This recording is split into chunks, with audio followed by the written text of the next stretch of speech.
They told us we didn't belong on the water, so we bought the boats.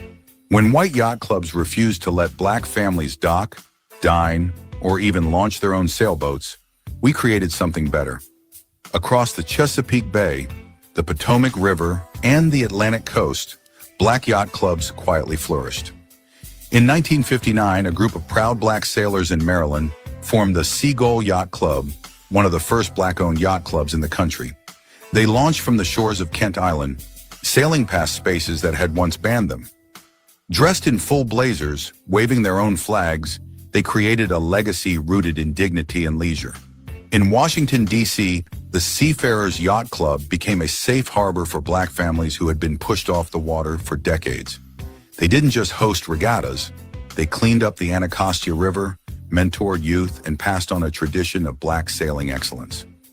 Baltimore's Universal Sailing Club, founded in the early 2000s, carried that legacy forward, often becoming the only black presence in many major boating events. They still gather every summer to celebrate their freedom to sail. We weren't just on the land, we were on the waves, we built marinas, we charted our own course, and we refused to let anyone take the water from us. Comment if this is your first time hearing about black yacht clubs.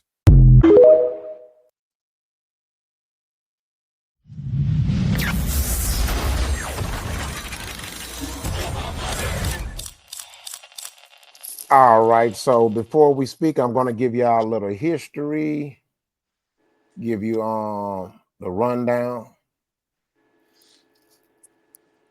All right, so the term Seagull Yacht Club can refer to a few different things, but it was most prominently a historic black yacht club that is known as the Seafarers Yacht Club in Annapolis, Maryland. It was founded in 1959 by black boaters who faced racial exclusion from other clubs. This organization provides community, maritime education, and inclusivity.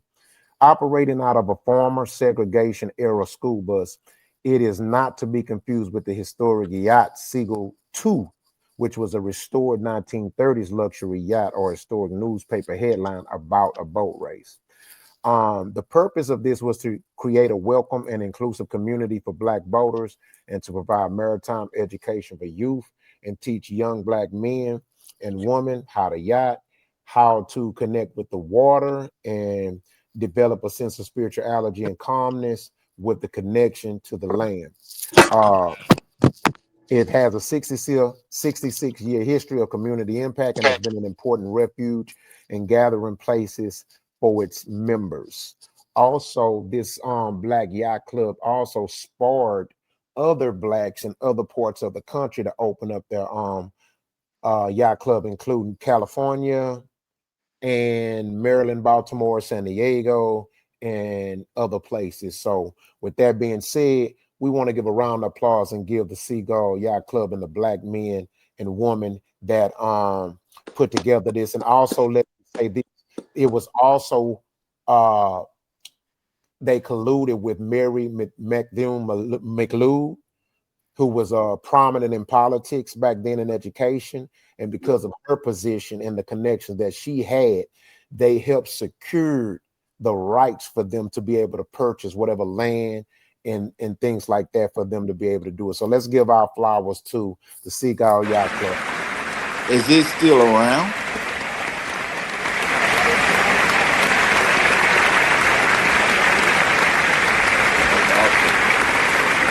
What'd you say, Smith? Is it still around?